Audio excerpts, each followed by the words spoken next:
Welcome to New Possibilities. I speak truth to power without fear.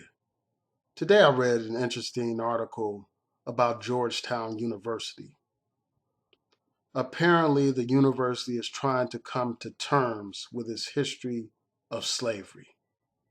The university, like many universities in this country and many businesses in this country, the university actually owned slaves. In 1838, the university faced some financial difficulties, and in order to address that problem, the university sold 272 slaves, African slaves. And that sale enabled the university to continue to function, and it's probably the reason why the university still exists today. So now the university is trying to make amends for its connection to the slave trade. It is talking about issuing a formal apology for slavery. It's talking about creating an institute for the study of slavery. It's talking about naming two campus buildings after African Americans. It's my understanding that those two buildings were actually named after the priests who sold those slaves. In addition to those things, the university is talking about creating an advantage in admissions for the descendants of those slaves. Despite creating this advantage, the university is not talking about providing scholarships for the descendants of those slaves. Now, when most people think of religious people, you would think of someone who is concerned about their fellow human being. You would think of the golden rule of do unto others as you would have them do unto you. You think of love your neighbor as you love yourself, those types of things. But when you look at this history at Georgetown, you're forced to confront the reality that many of these religious people actually participated in the slave trade. Here you have priests actually participating in the selling of human beings. Frankly, I don't understand why organized religion even accepts the idea of slavery. I simply can't understand that. I can't get my mind around that idea. But so these are the steps that the university has decided to take. And when you really look at this situation, this is, in fact, a form of reparations on a very small scale. This may be a seed being planted for the growth of the reparations movement. We need to seize this moment and we need to demand much more. Because when we reflect upon it, when we reflect upon the reality of slavery, we have to say that this is nothing. These little tokens that the university is offering are not nearly enough to compensate for the greatest crime that has ever been committed, one of the greatest crimes that has ever been committed in human history.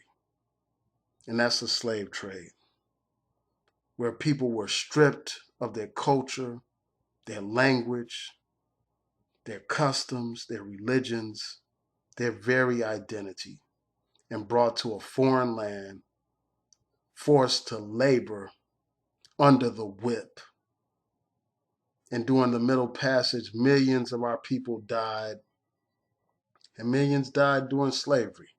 Our people were beaten, our people were raped, our people were castrated, our people were tortured in all kinds of demented ways. This is not enough compensation. It's not nearly enough. This university should, at the very least, offer full scholarships and admission for all the descendants of those slaves. No matter what the university does, it won't be nearly enough to compensate for this crime. But that is a step in the right direction to have full, paid, complete scholarships for all the descendants of those slaves. And I was wondering about this preference that the university has offered, or this advantage. I'm wondering if litigation will be filed to oppose this plan, because we know that there are people that are hostile to even the concept of affirmative action. And this takes it a step further than traditional affirmative action, because right now, according to the current law, affirmative action is not supposed to be a remedy for past discrimination. It has become a remedy that's focused on the benefits of a diverse education. That has been the focus. So you have all these different groups of people who benefit from affirmative action, even though they weren't the intended beneficiaries, but now everybody and their mama basically benefits from affirmative action. The same people that disrespect black people benefit from affirmative action. Now, African Americans do benefit from affirmative action, but not nearly enough. Not nearly enough. So I'm just wondering how this proposal will shape up when it comes to the courts. I wonder what will happen when this is brought before the courts, because it probably will be.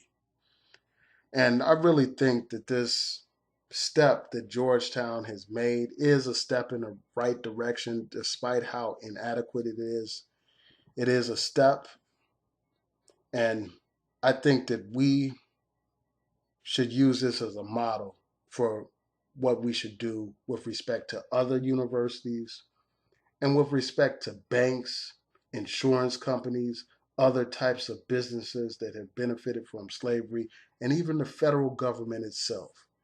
The federal government used slave labor to build these monuments that we look at every day in the nation's capital. The federal government profited off of the enslavement of our ancestors. The federal government itself is indebted to black people.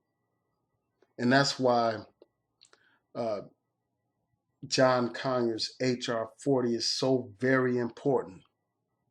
That bill has been presented for decades and it has not been passed. And we need to emphasize the importance of that bill.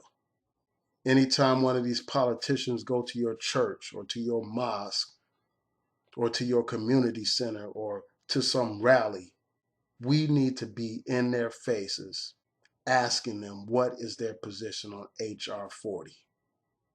Do they support H.R. 40? If they don't support H.R. 40, we don't need to support them, period.